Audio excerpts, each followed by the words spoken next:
All right, let us begin. Canto number one. We start here in a state of utter confusion. It's dark. We're not sure exactly how we got here. We're in the woods. Um, it's meant to convey, just a complete loss. The very first line, there's a little bit more to it than you might see just by reading it. It says, in the middle of the journey of our life. Um, this has got a few callbacks. The first one, which may seem obvious to some people, is the timeline of the life. Halfway through um, is 35 years. In Psalms 10, no, that's not right.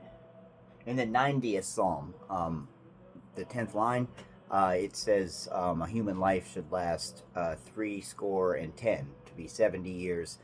Dante is currently 35. Um, if you recall from the last video, the setting of this is the year 1300. Good Friday is when it starts and will be done on Easter. So right now, Dante is 35 years old. The second callback is to one of his previous poems, where he says, in the midst of his life, he will journey to hell. So, if you were a contemporary and followed Dante, or, basically like people now who follow Dante would recognize that he's calling back to one of his previous poems. And while we're here, we're in the woods, a little bit confused, kind of start wandering around. And the first thing that happens is Dante is encountered by three beasts. The three beasts are a leopard, a lion, and a she-wolf. The leopard is the first one who appears, and it represents fraud and lust. And it gets Dante off course. He's constantly trying to stay away from the leopard and figure out where he's at. And then at line 35, he says, rather so impeded my way that I was at several turns turned to go back.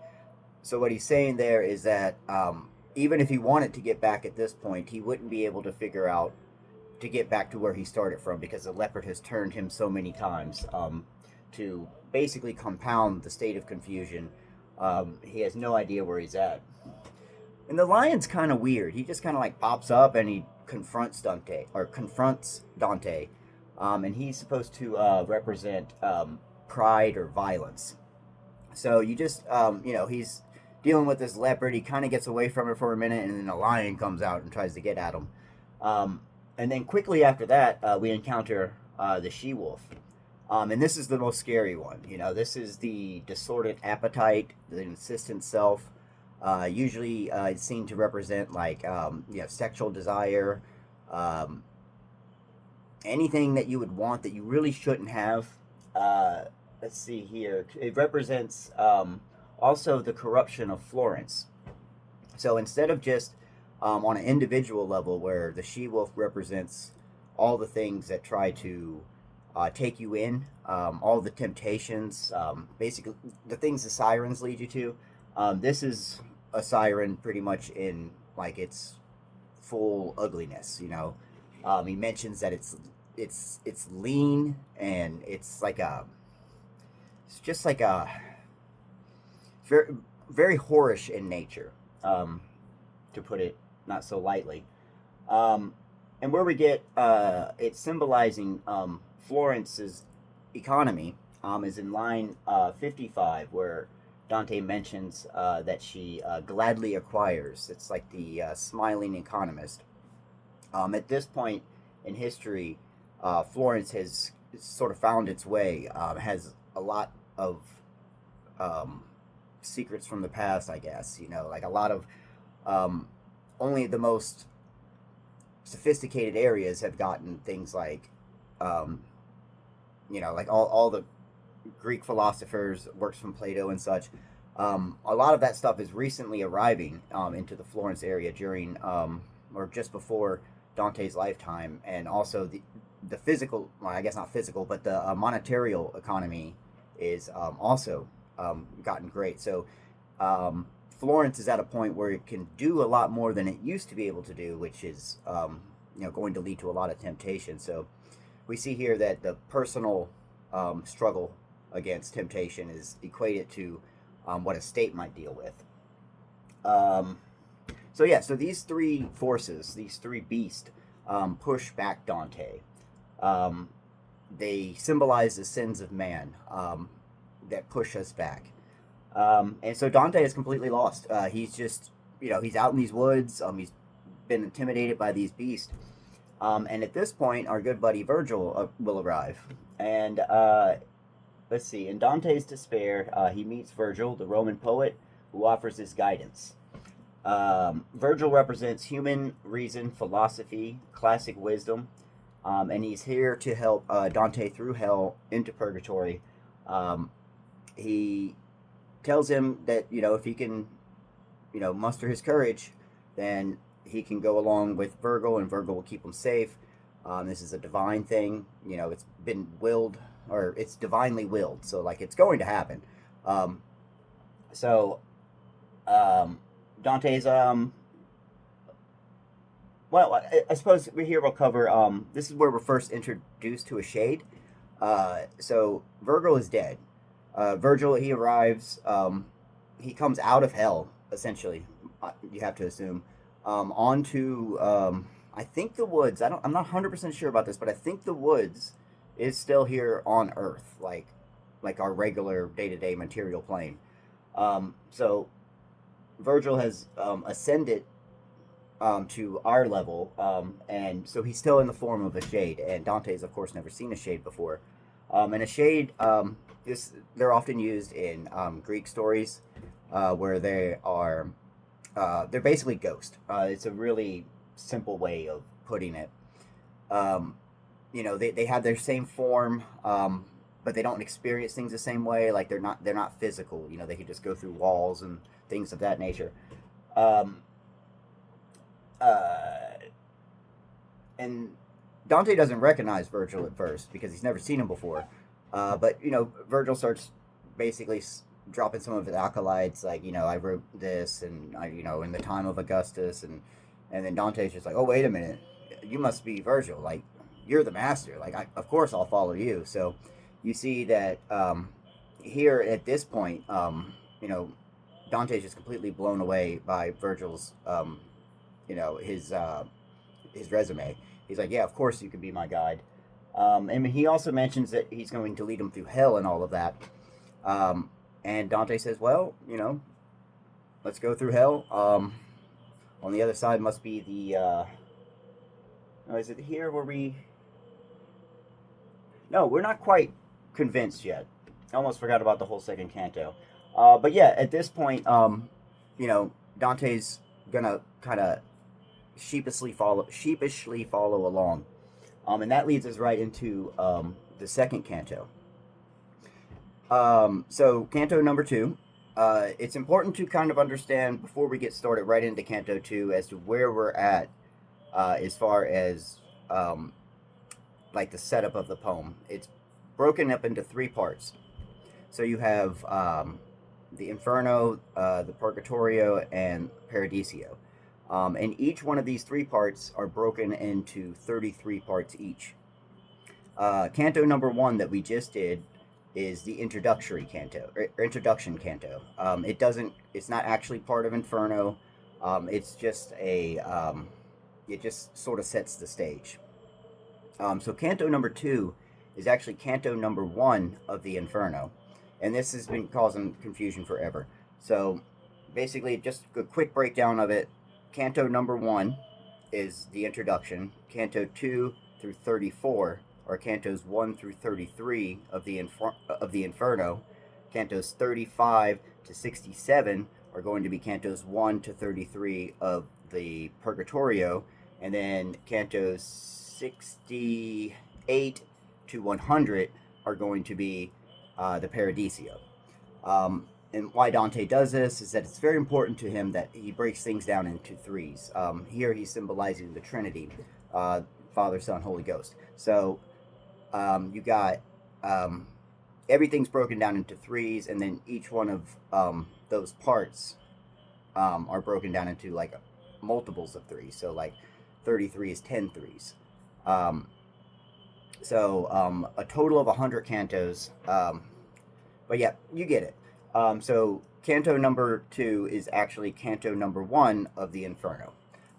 Going forward, we'll just say like the next canto, we'll just say canto 3 because that's how people speak about it. Whenever like if you were to like research something, like you're like I want to know what's going on in canto 3, you would just write canto 3. If you did write Inferno 2, it would match them up, but we'll just kind of stick with what everybody else says. So the first 34 cantos, we're just going to call them cantos 1 through 34, and then after that, we'll be saying things like Purgatory 2. Okay, so now you kind of know where we're at. All right, so in the first canto of the Inferno, we're actually making our way there. Here, Dante is going to do a very traditional thing in poetry, and you will also see this in the first canto of Purgatorio and Paradiso. And there's a few different numbers where they kind of ring the same throughout, and we'll just cover this one for right now. The first canto is always going to be a sort of introduction. So we've already had our introduction canto for the whole Divine Comedy, and now this will be an introduction just for the Inferno. And why this is important is that during this time, a poet would sort of state the purpose and call upon the muses. So that's what we're going to see Dante do here. Here he lays out his fears. He calls upon all the muses for strength, keeping with tradition. He goes further and starts sort of canonizing things for us. He makes Virgil's work canon, like it's part of this story as well. And also, he canonizes the Bible. And how he does this, it's pretty interesting. He talks about, let's see here, Aeneas and Paul. They both famously go to the Imperium in their given stories. And Dante is basically saying, like, oh, I couldn't possibly do this. I'm not Aeneas. I'm not Paul. But while he's doing this, he's humbling himself, saying he's not really good enough for this journey. And at the same time, he's making those stories part of his story. Like, this is sort of not really a sequel, but this is in the same universe. Like, if you want to imagine, like, the Marvel universe, where they make the movies, and what happens in Iron Man 2 is happening in the same world where they do Spider-Man or whatever. So, like, that's kind of what's going on here. The Aeneid, the Bible, all that is real in this story. Okay, so that's what he does there. This is also probably a good time for me to point out that I'm pretty good with the biblical references, but I'm not so good with the Greek or Roman. A lot of that stuff is new to me, so I'll be learning a lot of it as we go. Or the first couple times I came through the comedy, I learned a lot about, Greek stories and things. And basically Rome's place in the world, super important, way more important than I imagined. Everyone knows all roads lead to Rome, but Rome is it's important. So that's just kind of a disclaimer there. When it comes to Greek stuff and Roman stuff, I might miss it. I'll probably miss it. Bible stuff, I might miss it. But better with the Bible than I am with the Greek. All right, well, going back into our story here. Virgil understands that Dante is not doing very well right now. He knows he's scared. This is a lot for him. He's like, who am I? I'm just some guy. It's like, even though Dante's really not just some guy, and he knows this, but he's not quite being humble. He's humiliated. Like, he's scared. He can't continue. So Virgil decides he's going to cut him in a little bit on the secret here. He's like, hey, don't worry, Dante. Your woman sent me down here, by the way. You remember Beatrice? Like, the queen of the world to you? Like, she sent me to come get you. So if you want to go see her, then you got to come with me. And that's a really, really important scene. Um, they won't actually make an appearance here, the three ladies, which is going to be Beatrice, of course, the Virgin Mary, and Saint Lucy. And they're going to appear in sort of a sidebar talking to Virgil. Now, I think the way we're supposed to see this is that Dante and Virgil are having a conversation, and then Virgil goes to tell Dante about his conversation with these ladies, or he only talks to Beatrice, but Beatrice quotes the other two, and then I think we're supposed to hear it and see it with their speech. You know, like, it's not like the reader's not supposed to imagine that when we're quoting Beatrice that Virgil is saying it to Dante, even though that's actually happening literally, but we're supposed to see it's a direct quote, and I think we're supposed to hear it with her voice. So oftentimes you'll hear that Beatrice, Mary, and Lucy will make an appearance here, but they don't really. It's kind of like an in spirit kind of thing. So with Beatrice's intersection understood, Dante's ready to, he's really ready to go. Yeah, that's it. And then that'll take us right into canto number 3.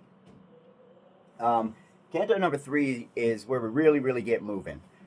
We come, first of all, to the gates of hell. Like, it's like right there up front. We don't really know exactly how much time it takes to get from the woods in or up to the gate. But the gate's pretty neat. I'll read the gate aloud.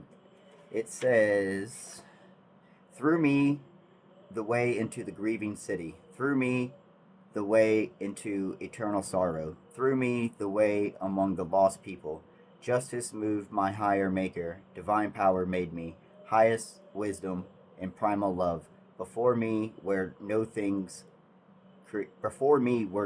created except eternal ones, and I endure eternal. Abandon every hope, you who enter." So, probably the only part, well, there's two parts of here that you may recognize. The first one, abandon every hope, you who enter. Oftentimes it'll be translated as all who enter here abandon all hope. There's different little wordings for it, but it all basically says the same thing. It's a warning. Like, if you come through this gate, like, you have no hope at this point. You're going to hell. Like, you're on your way in. The second thing to notice is that the first 3 lines start with "through me, through me, through me." And that is an echo. Let me get the verse right here. John 10:9. Jesus says, "I am the door." And what is it? "I am the door. By me, if any man enter in, he shall be saved." That's the King James Version. Jesus is saying he is the door, and if you come through him, you will receive you will receive salvation.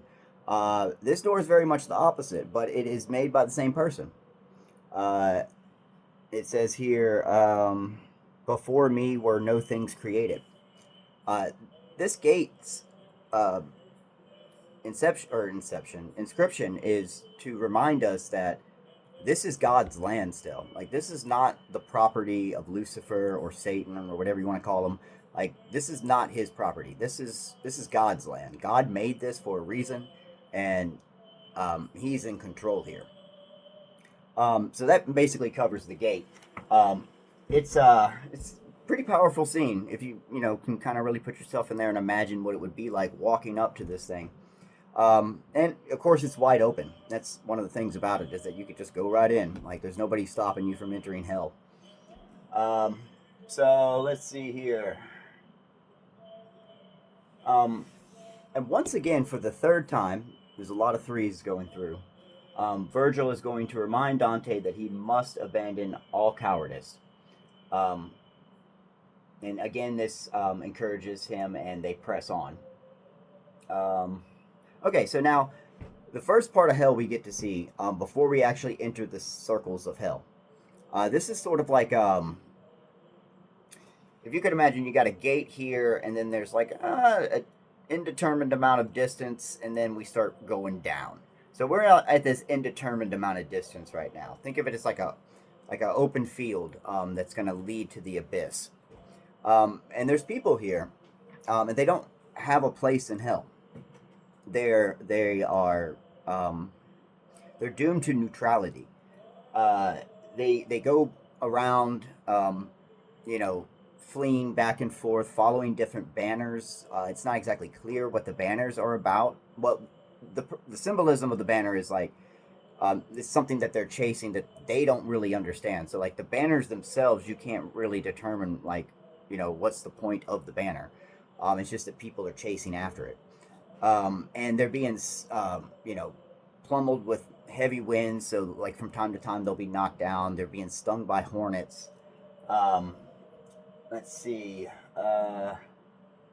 They are, their blood and tears are lapped up by worms are on the ground.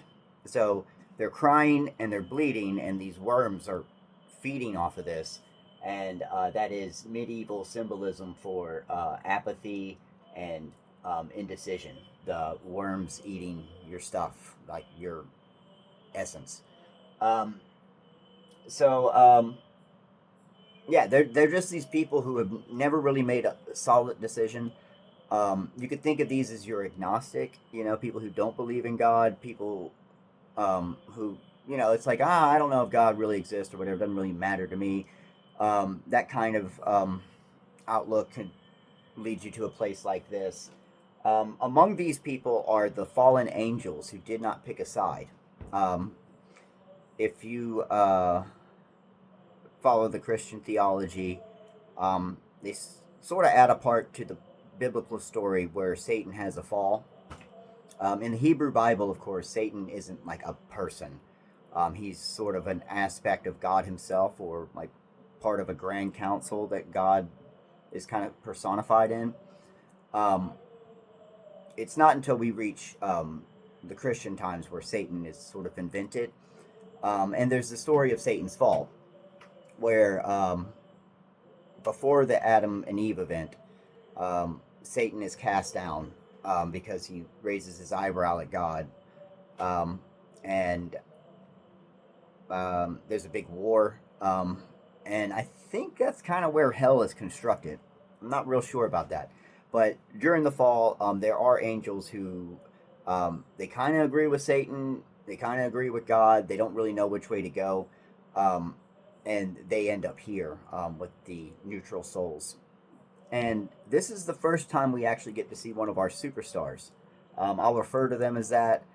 Throughout the comedy, there will be so many different characters that don't have they have like a cameo kind of deal. And often they're very famous people. Even here, 700 years after the writing of this, most of these characters are recognizable by scholars, and even like just common folks will recognize like probably about half of the references. The first one is Pontius Pilate, and he's not even called out by name, which is interesting. Like it's almost, I don't know if Dante is insulting Pontius here, but he doesn't name him. And let's see here. He calls him out in line 60 by referencing the Great Refusal. Because, as you may know, during the Gospels, depends exactly which Gospel you're looking at, it's various degrees of what Pilate could do. But, Pilate could have not killed Jesus, so, he didn't, his great refusal to do that and just sort of do his job. So he's down here. And one of my favorite lines from the whole poem is in this. Line 61 to 63. Dante says, "Immediately I understood and was certain that this was the sect of cowards, displeasing both to God and his enemies." So when you hear of like, there's a common like I don't know if it's just here in the South or whatever, but you'll hear people say things like, heaven doesn't want me and hell won't let me in. It's like, well, you probably need to decide on something, because this is where you're going to end up if you're just too badass for, oh, excuse me, I'll try to censor that. If you're just too hard for, the whole world, nobody's going to want you. And this is where you will end up. Okay. So from here, we go from the plane of neutrality, and we head down to the river, let's see here, Akron. This is a famous river, appears in the underworld stories. It's also a river in Greece. And it's a little out of place here. Again, I'm not very good with the Greek stories, but the river Styx, I think that he switches their locations, and why he's doing that, I don't know. And I may not even be sure about that, or accurate about that. But anyways, we come to the river Akron, and we have Charon here. Charon. It's not Karen, it's Charon.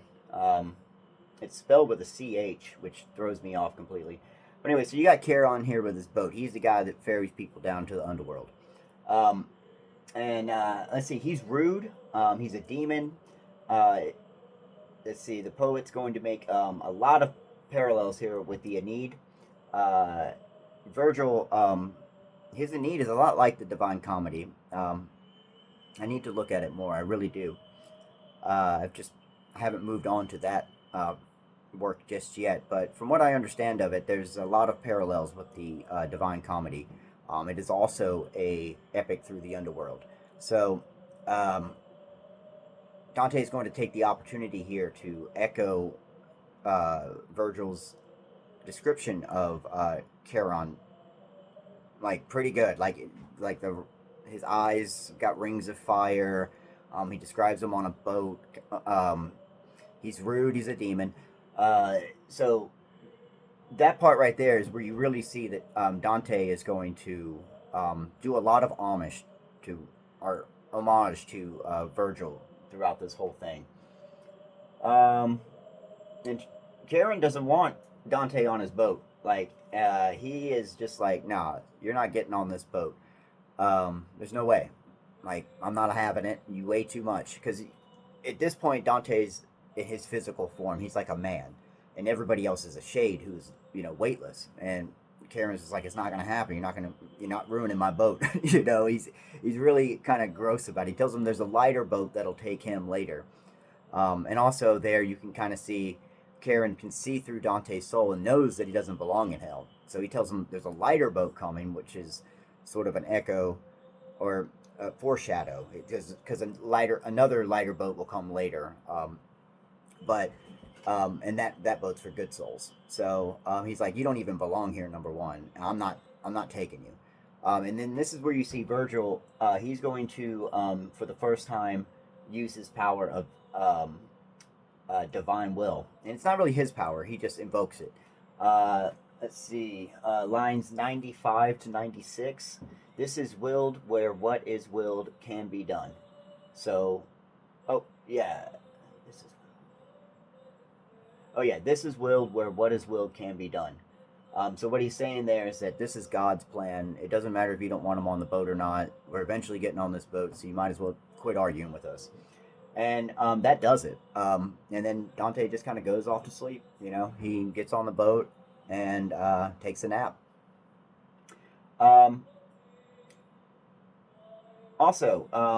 That line, this is willed where what is willed can be done, is the very first attestable quotation of the Inferno.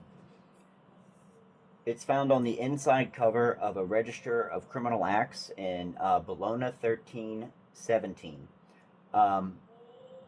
This is significant for two reasons. It means that people are quoting Dante, which is cool. And also, this is in 1317. That's during Dante's life. So during his life, people were circulating his poem, which a lot of the time with great works like this, especially when they're written in exile for political reasons, it won't be till after their death that people will start talking about it. So things were moving around.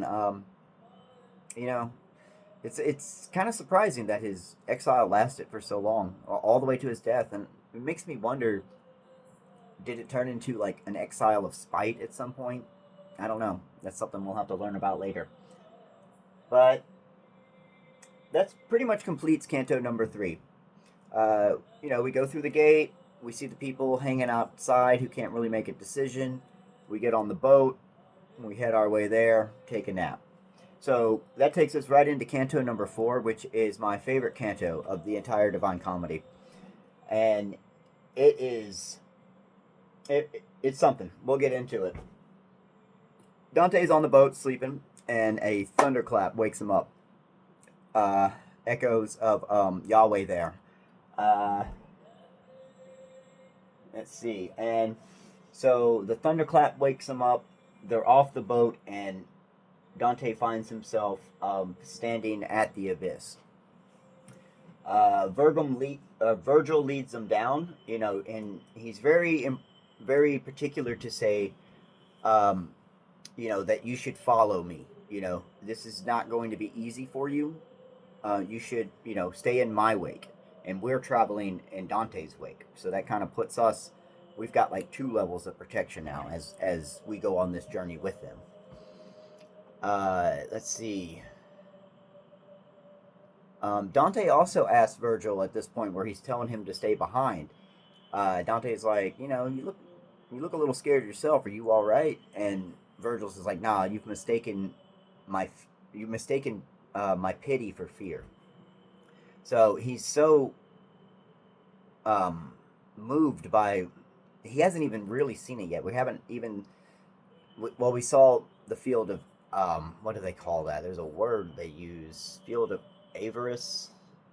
The neutral field of all the souls that are just, they can't make a decision. So we've seen that, but that really hasn't moved Virgil at this point. But he's thinking about what they're going to see when they get in. And, right up front, it's not so bad. The first circle is actually kind of cool. But once we get beyond that, Virgil's thinking about that, and he's thinking, man, this is going to be bad. So, let's see here. We actually enter into Limbo, which is the first circle of hell. There's a bit of a descent where we actually have to walk down into it. This is where unbaptized and virtuous pagans are here. Dante encounters the virtuous pagans. That'll include philosophers, poets, heroes. Everyone here lives in a state of a sort of melancholy where they're happy, but they're not joyous. Like, there's no reason for them to be upset, but there's nothing for them to get excited about either. It's all right kind of thing, It's not terrible. It's not great. We're just kind of here. So, yeah, no physical torment, but absolutely no hope of seeing God. And this is the first time that Dante really understands Virgil's position, like, his plight, being damned. Dante asks if there's any way out, for a pre-Christ soul. And, Virgil's kind of like, no, unfortunately. But it reminds him of something very interesting. He's kind of thinking back, and he's like, oh yeah, like right when I first got here, Christ arrived. If you recall, Virgil died in 15 BC, and Christ was crucified in 33 AD. So that's only like 48 years or so between their deaths. And most Christian theologies acknowledge, or I won't say acknowledge, but they believe that Jesus, after he was crucified, descended down into hell before he could ascend up to heaven. There's nowhere in the Bible that it really explicitly says this. There's a few points in Peter where it has Jesus preaching to damned souls. So maybe that's it. Where this really comes from is the Apostles' Creed. It's a Catholic and I believe Orthodox thing. where I'm not real sure if they. I'm still learning the difference between Catholic and Orthodox. It's very difficult, but um, yeah, they have the Apostles' Creed, and in there it says the different things that they believe, and one of them is that I believe Jesus died and went to hell, and that's in there. So of course Dante subscribes to that. Devout Catholic, the Apostles' Creed is probably on the top of his list of things that he recites all the time. And anyways, Virgil goes on to tell the story. Jesus come and uh, said a few things and liberated many souls. And here at line 55, we have a list of some of the souls that he liberated, and that would be Adam, Abel, Noah, Moses, Abraham, King David, Jacob, which he calls Israel, the 12 tribes, or the 12 tribe heads of Israel, people like Levi, um, and Rachel. All of them are listed, but it's implied there were many others. And this is, because they have no way of being saved. And Jesus just gave this opportunity to humanity to be saved, and all these people were left behind. So he stops by Limbo and pulls these people out. There's also something to do with an earthquake, and I'll just leave that there because I don't really understand it, but maybe just dropping that there, we can come back. There's an earthquake involved, and I don't really get it. Okay, so they get to walking along, and off in the distance, Dante sees a huge fire, and it's kind of like, foreboding. But we're not going to deal with that fire just yet. The next event this is where it really kind of gets cool. Dante hears someone calling out to his companions that Virgil has returned. So they kind of pick up the pace a little bit, and they are greeted by Homer, Horace, Ovid, and Lucian. These are great poets from the Roman times, or the ancient Greek times, ancient Greek and Roman poets. Okay, there we go. So these four guys come out, and they're like, "Oh, what's up, Virgil?" And he's like, "Oh, check out this guy I just met, Dante." And they're like, "Dante Alighieri? He's here? He's not dead yet. What's going on here?" Like, no way. So they get really excited. And like they it's as if they're fans of Dante, they are over the moon. So they become a band of six, and they go around having merriment and talking of times, and it's a really cool part of the poem. And on this little, I guess like prancing through the meadows of Limbo, they head over to the castle. There's a castle here. So the castle's defended by 7 walls. Number 7 is pretty important to everybody. And also it says there's a lovely little stream that defends it. And I like the way he puts lovely little stream. So let's see. There's far too many superstars here to list. Like, the list just goes on and on and on. But it's people like Socrates and Plato that, they're the 2 biggest names. And, they're all just having a great time. And this is all being overlooked by Caesar. Caesar doesn't say anything. Dante really likes Caesar. Like, he puts Caesar, like, here's Jesus. Caesar's, like, somewhere around here, and then everybody else is way down here. He really likes Caesar. So he's got Caesar in his armor, and he's got the eyes of a hawk, and he sees everything, and Caesar just stands over and watches over all the, the lackluster merriment. And, so yeah, this is probably my favorite part of the Inferno. Probably the whole. Well, I don't know if it's my favorite part of the whole Divine Comedy anymore, but it's certainly my favorite part of the Inferno.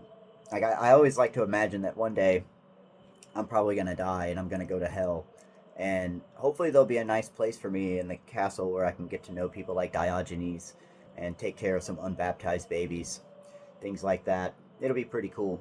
And even Dante, like, he wants to stay here. He's having a good time. But, we must move on. So the band breaks up. So the six become two once again, and the final line at line 151, and I came to a place there is nothing to give light. So we go from this scary confusion to these weird souls, and then we have a party, and now we're at this place where it's like, oh, that's the real hell over there. You don't want to go there. It's like the in Lion King where he says, we own all of everything the light touches, and then Simba's like, well, what about over there in the shadows? And he's like, oh, you don't want to go to the elephant graveyard. Like, we're about to step into the elephant graveyard. I do want to make one note here. This is kind of an apologetic note for the Catholic Church. Unbaptized babies are here. Kind of a scary theology that, like, if your baby doesn't get baptized, then it's going straight to hell and there's nothing you can do about it. That's really hard and sad for a lot of people. But in 2007, the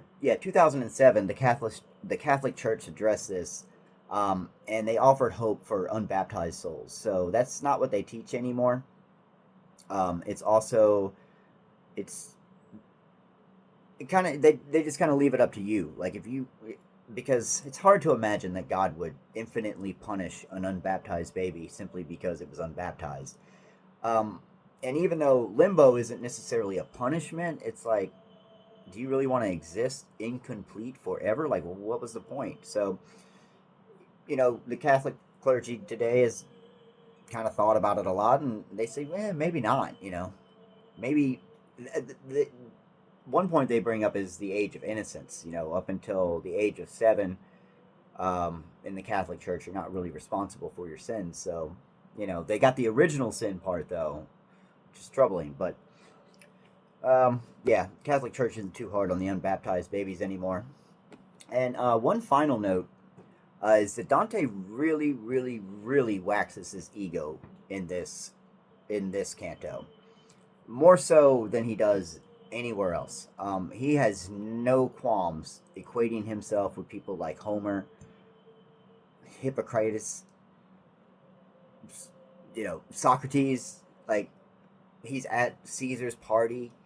If you were one of his political enemies in like 1315 reading this over, you'd be like throwing this away. You would be so angry. You'd be like, I cannot believe he would just abandon tradition like this and throw it in the flames. Like, it would be hell for his enemies to read this part. So, it's a lot of fun for me today, but I imagine while he was writing this, he was like, "Ooh, this is gonna get me in trouble." But he was already in a lot of trouble, so I don't think he really cared. And all right, that's it. That's 4 cantos. The cool thing about the Divine Comedy is it's broken up into 100 different parts, so if we've done 4 parts, we're 4% through. I will say that I meant to put this video out like immediately after the introduction, and every time I sat down to do it, I found that there was so much more, so many gaps, and there's still gaps. And these are my most familiar cantos. They were in the beginning. It's hard to skip them. So it's probably going to take me a little bit longer than I expected between videos. At least a week. I thought I would be able to just, whenever I get bored, just talk to Grok real quick, get myself an outline, and just bust through it. But as it turns out, it's a little bit more effort than I thought to just sit down and talk about Dante for 40 minutes straight. But I'm having a good time. I hope you like the video. If you want to join the Discord where we're discussing these videos, there's a link for it down there. Be looking forward to the next video. I haven't got like a hard thing. It's not like every Friday afternoon or whatever, but within a week we should have the next one out. And if I'm inspired by other things, I was thinking about maybe doing an account of Saint Stephen. So be on the lookout for that. yeah, thank you very much for watching again, and have yourself a great evening. Bye-bye. One more thing I almost forgot. The acknowledgments. Mark Vernon, again, thank you very much. Your podcast and YouTube videos have helped me out quite a bit with understanding different things like the narrative and different points of symbolism. Number two, got to acknowledge our boys, Durling and Martinez. I always have to read it because I don't know their names, but they are geniuses when it comes to the Inferno and everything else to do with Dante. So those two mentions, most important. Thank you again for your resources and helping teach this to me. Finally, also, I do feel like it's important that we acknowledge the AI assistant, Grok. Without that, it would be almost impossible for me to organize. So again, thank you. Just wanted to fit that in. Goodbye.